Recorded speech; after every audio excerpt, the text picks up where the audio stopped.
Hello, and thank you for joining me today for this end of the day conversation. I am so happy to be here to wrap up your day at the summit, talking about two of my huge passions. We're going to continue on the track of talking data, but then also human behavior. So two of my favorite things to discuss. My name is Allison Betz, and I am a board certified behavior analyst and organizational consultant. I have been working with companies for close to 20 years on improving employee performance across many different industries, including fleet, and specifically focusing on improving driver safety.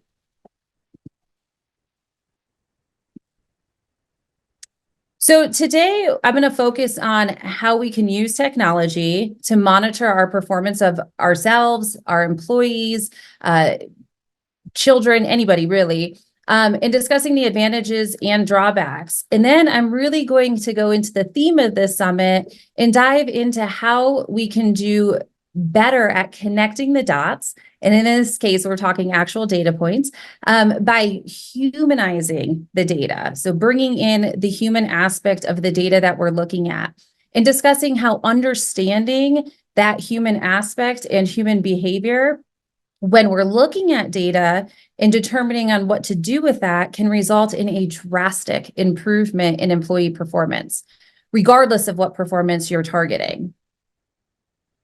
So let's get into it. Technology is absolutely wonderful, particularly for monitoring behavior or performance. And the capabilities of performance monitoring with technology continues to improve really at a rate that I don't even think we can keep up with right now. It's been phenomenal, and the capabilities of this technology around us that we use is everywhere. I mean, literally everywhere. Many of you are probably using some sort of technology as we speak to monitor something about your behavior. Most of us are very familiar with our smartwatches. We can use this to monitor our fitness level, our sleep, whether we should be standing, taking a walk, whether we should be starting to rest, our heart rate. We have so much technology and capability literally on our wrist that can enhance everything we do with performance monitoring. More recently, even they have AI body scanners and apps that can function as personal trainers. So technology is moving to a stage where we are starting to use that instead of supervisors, employers, trainers. But how can we make sure we're doing it appropriately? We can use technology to monitor what we put in our bodies. Think about, for those of you who have know anyone or are affected by diabetes, the ability for glucose monitoring for moment to moment is now so easily accessible and so easy in general that it is accessible to the general public. They are selling glucose monitors like this on the screen for everyday use for people who are interested in more on the nutrition side and fine-tuning their caloric intake and blood sugar. But how great is this that for those who actually need it, it is available? And think about this technology and how many of thousands of lives and millions of dollars it has saved by preventing severe incidences or issues resulting from inaccurate monitoring. One of my favorites, because I have a pre-tween daughter, is location tracking. I can actually know exactly where my child or our loved ones are at the touch of a button. I can see where she is, where she's been all day. There's wonderful apps. This technology really does connect us and allows us to see what's going on in the day-to-day when we want to. And then, of course, there's technology that we can use to monitor driver behavior. And this is both in our personal lives or corporate vehicles. It's crazy when I think about how far this technology has come since I started working with fleets about 10 years ago on driver safety. When I first started, it was just up and coming of putting some telematics of some sort in feedback systems in the car. And now it's very difficult to find any kind of fleet that does not have some type of tech device, whether it's a telematic, a camera, inward facing, external, sensors, automatic driving that we're using, right? And so it is truly all around us, and it can be a wonderful tool. It is, I think, in these days and ages, sufficient or necessary to be able to monitor behaviors, particularly such as drivers or those lone workers, if they're off on their own with no oversight or supervisor on site.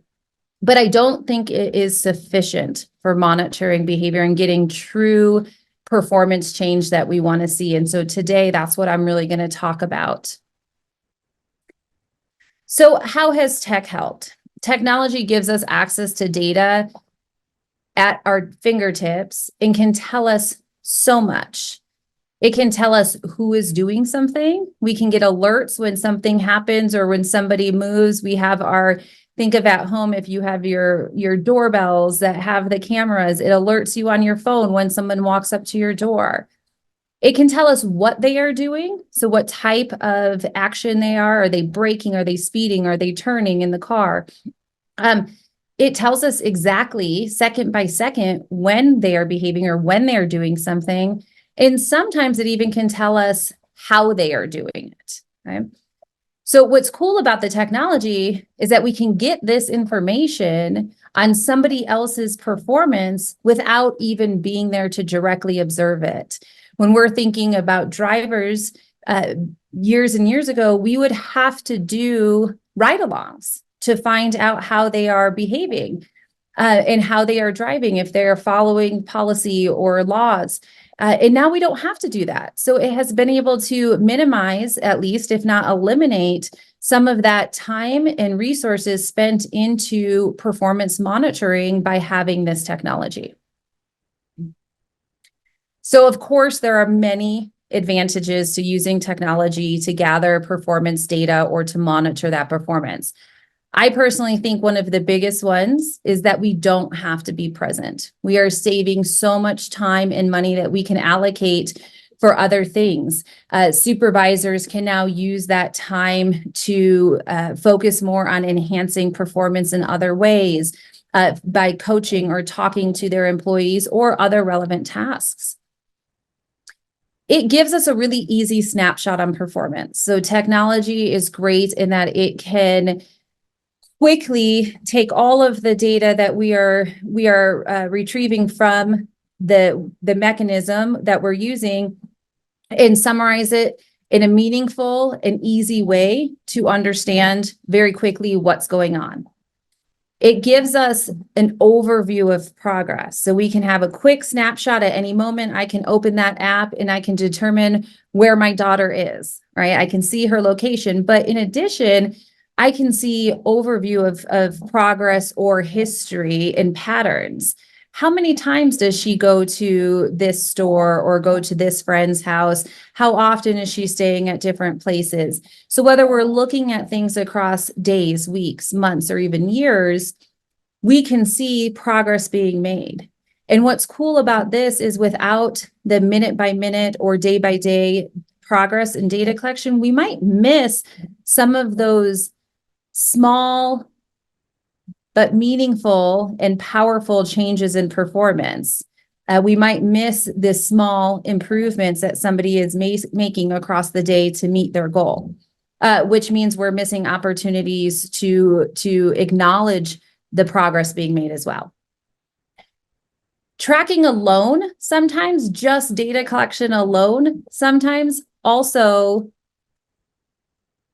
can improve behavior because it makes us aware of our own behavior, right? So there's a lot of research out there, especially in the health and fitness world, that shows that simply by tracking your calories and your nutrition or tracking how many times or how many minutes you spend at the gym will actually help improve those behaviors. You'll do it more because you're more aware. And with this, sometimes it will continue to motivate us. So those of you who have a smartwatch like myself, I have the Apple one. I've probably become at times, some might say overly obsessed with closing my exercise rings or my health rings. Seeing that little fireworks circle go off when one of my rings closed, at least used to be very reinforcing and rewarding for me and motivating. I just wanted to, close my circles. So sometimes just by tracking and collecting data alone, it's enough to continue to motivate us to improve and continue those improvements. Now, although there are wonderful advantages to technology and the data that it provides, there are limitations to what the data that the current technology, at least right now, can provide us or tell us. First of all, it can and does at this moment give us an incomplete picture of what's going on. Okay, so we don't quite know what we need to know, or what the big picture to determine maybe what the person was thinking or why they chose to do what they're doing in that specific context. So it gives us, like I said, an advantage of a very small snapshot of what's going on and easy to analyze and kind of look at data in that meaningful way. But it might not be the full picture. There are also, of course, some technological and technical limitations. It may not always be accurate or reliable, especially in more complex dynamic environments. If there's a lot going on in the technology, if we're talking about cameras, it might misread an action of somebody else as your target performer's behavior, or it might capture something as an alert that might not have been. There are glitches, there are sensor error issues, and of course there are human manipulation issues, right? So we can have, and probably some of you, if not all of you, have seen ways people want to manipulate some of that technology, putting whatever they can find over the camera or turning them in a specific way, or perhaps disengaging or disconnecting the technology. So there are some limitations in terms of that technology there. There's also can be data collection biases depending on what you're looking at in the behavior. Some systems are set up in a way that there might be biases on whose behavior is collected or what is being tracked or targeted.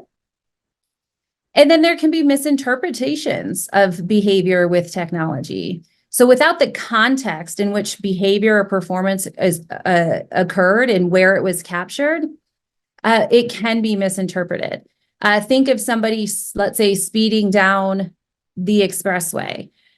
We might look at a person speeding and be like, well, that's a dangerous or risky driver, right? That person is putting other people lives at risk. But in all reality, it could be an undercover cop, or it could be somebody who is speeding because they have to get their sick child to the emergency room. We don't know the context around the choices that they're making and why they're behaving the way they are. Technology doesn't give us that information, so it's hard to make an accurate interpretation of what is going on.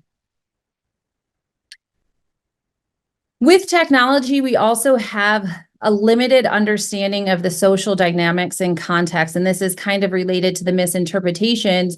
But really, one of the problems with technology is it doesn't take into account potential differences from performance to performance or person to person, in terms of it may overlook some of those complex social issues or dynamics, or the cultural context in which the behavior is being performed. It hinders a deeper understanding of the group dynamics and societal influences that may really impact how we choose to behave.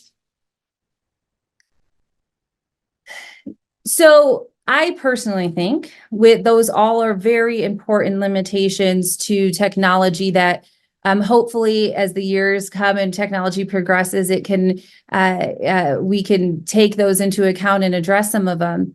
But the biggest limitation in my eyes is that when it comes to technology, it is not answering the why.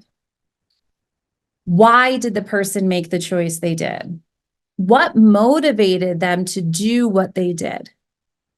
Did they know what they were supposed to do and choose not to do it? Or maybe they didn't even know. They weren't told how they were supposed to perform or behave.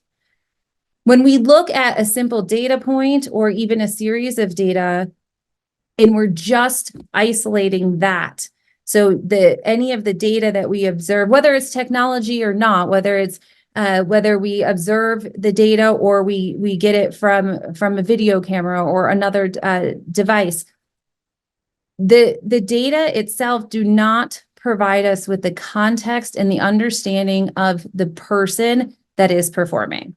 So to me, that is the biggest limitation in why we still need human interaction and discussion involved in understanding behavior. So why do we do what we do? Why do we make the choices we do? Who here? It's kind of the end of the day for most of us. You've been sitting in the summit listening to people. For me, it's kind of that time of the day where I need a little bit of a sugar bump, right? I'm kind of getting tired. Who here would choose the donut over the apple? Right? And I know I can't see your hand, so you can be honest. You can raise your hand if you want, if you feel better. But I know at this point, I would choose the donut. Okay, even though I know the apple is the better, healthier choice. Okay, I'm going to pick the pink donut. One, I love sprinkles, and pink is one of my favorite colors. But two, I'm tired. It's been a long day, right? Or someone, when choosing a donut, we might choose, we're at Dunkin' Donuts grabbing a coffee. Apples aren't available. I need something quick and easy. I just got something done on my tooth and I can't bite into an apple, right? There are a lot of reasons that might impact or influence the choices that we make even when we know what we should do, right? So when we engage in a specific behavior or a performance, we are making a choice, right? We are choosing to engage or behave one way or another. And there might be multiple options that we could choose. And although we might not realize it, even to ourselves, we might not be consciously making should I pick the donut? I know the apple's better. Sometimes we do make those choices very openly, and it's very clear that we're struggling with which choice and we're contemplating. But oftentimes our behavior is so automatic and quick that we don't even know that we're making a choice or we're behaving the way we do. This is when we talk about our behavior is becoming so habitual. We're sometimes on autopilot, driving home. You don't even realize that you turned left on that street already and you already halfway home because it's become such a habit, right? So although we don't have to think about it or we don't know we're thinking about it, we still are making that choice. When we feel like there's no choice, okay? When we say something like, well, I didn't really have a choice. What we really mean there is that the contingencies, the environment surrounding our behavior is so strong, pushing us to one choice, one behavior, that we don't even feel like there's other options. But there's always a choice. It's just that we have such a strong motivation, or there's such a strong outcome that is driving us toward the choice that we made. Okay?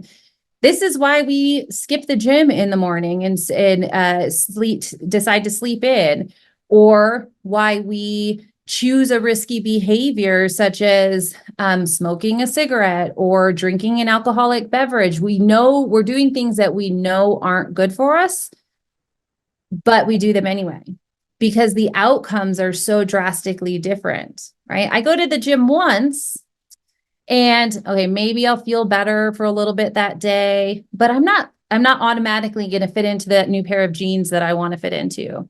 It takes a long, repeated amount of behavior to see that outcome. If I choose not to go to the gym, I get an extra hour and a half of sleep immediately. Right now, I'm going to feel better, right? So you could see why we choose one versus the other. Those outcomes are so strong for sleeping in and staying in bed rather than getting up and putting our sneakers on. So let's talk about this in terms of driver behavior, right? You have a driver who is always speeding. They know they should slow down. They know they should follow the speed limit. They've been told by their safety manager, but they're still speeding. Why? Perhaps what we don't know, if we just looked at the data, all we see is that they're speeding. But what we don't know is that the safety manager maybe doesn't know that they have a quarterly bonus tied to the number of offices that they hit per quarter or per day, or the meeting their delivery quota every day. And if they meet that, they get their name entered into this amazing drawing for this wonderful vacation. And man, I've really wanted to take my significant other on an anniversary trip. So I could risk speeding and maybe getting a reprimand from my safety manager. It's worth it because I really want to take my spouse on this trip, right? So you can see how the different outcomes and the context is important to understand the decision-making process. So how do we find out the why? How can we as managers, supervisors, significant others really understand why somebody is behaving the way they do? We need to talk to our employees. We have to have the conversations and discussions. We need to be curious. We need to give them an opportunity to discuss with us what is going on. Ask them. Just simply ask what's going on. And it's not about just asking. You can go through those motions. It's listening. It's trying to understand and paying attention to see what they say. Listen to what's driving their decisions, what's motivating them, what's making them behave the way they do. What is going on when you're just choosing to cut corners with maintenance checks or to speed in through a residential area, right? What are those things going on? And understanding the why will allow us to make better improvements. We need to be empathetic. We need to understand that social context, and everyone has things going on. Try and put yourself in their shoes. And this is, really common and kind of cliche, but it is one of the best pieces of advice for a supervisor who is trying to work through a performance issue with their employee. Remember that the majority of your employees or coworkers, colleagues, they don't want to be performing poorly. Majority are not trying to be malicious or trying to break the rules. Obviously, there are an exceptional few that we can deal with, and that's a whole different problem, right? But assuming that they want to do good, we have to really understand what is causing them to deviate from their value of being safe, being a productive member of the team. And then most importantly, the biggest piece of advice, if you are talking and discussing this with employees, if you get them to talk to you, if you have that discussion of, hey, what's going on? Why do you keep speeding? How can we fix this? If they open up, you have made it worlds farther than a lot of people. And we don't want to punish that. Okay? There are times in which people will violate a policy or get in an accident or do something that is disciplinary action is needed. But when having these discussions to really understand how we can improve somebody's performance, we want to be open. We want to have that discussion and we want them to continue to talk to us. The worst thing you can do is then punish them for doing so. Right? So they tell us something, you're like, oh, well, that's against policy. So you need to follow policy. And sorry, I'm writing you up with a written warning. Right? We want to make sure that we're using this as a safe space. There's a time for discussion and coaching, and then there's a time for discipline. So when we're coaching, when we're working through a problem with an individual, with a performer, an employee, whoever it might be, one of the best methods to improving employee performance is really looking at the data and using the data you have as a supplement to your coaching and your support as an employer or supervisor. We can problem solve together using the data to understand what happened, but we're going to use the coaching model to understand the why it happened. So think about a sports coach, football, for example. I'm a football lover. Players don't get better when their coaches simply point out what they did wrong. Right? So if a coach only said, "Yep, you threw that pass over their head, you did that wrong," or you didn't block there, right? Or you missed the catch. What we don't know is what we should have done. What could we do better? As a sports coach, they're going to walk them through, they're going to visualize, they're going to say, okay, next time that happens, what are the different options? Help them understand what's making them choose what they are choosing and what things in the environment they should pay attention to that might prompt a different choice or a better choice. Okay. So if we take that analogy from sports coach to a behavioral coach, we can do the same thing in the workplace. Provide that encouragement, walk them through it, praise them for attempts and for small accomplishments and for a little progress, even if it's just slight, right? And of course, then we can give the feedback to help correct some of the errors as well. By being a coach to our employees, we can do the same as sports coach do to improve their team players. We can help them improve by changing the motivation, by understanding the why. We can use the data to understand when behavior needs to be changed, but we can change behavior by understanding and helping remove some of the barriers to success. We can know when to work with others as a team, so other departments, other managers, other supervisors, and we can really understand what is going to motivate our employees and get to the values, aligning those values of the employee to the organization. So in sum, of course, technology and data are great. I'm such a data geek. I love it. I love seeing how much data come in through technology. It's here to stay. It's only going to get better. But for now, let's learn how to use it optimally. And let's remember that there is a human, there is a person behind the data point.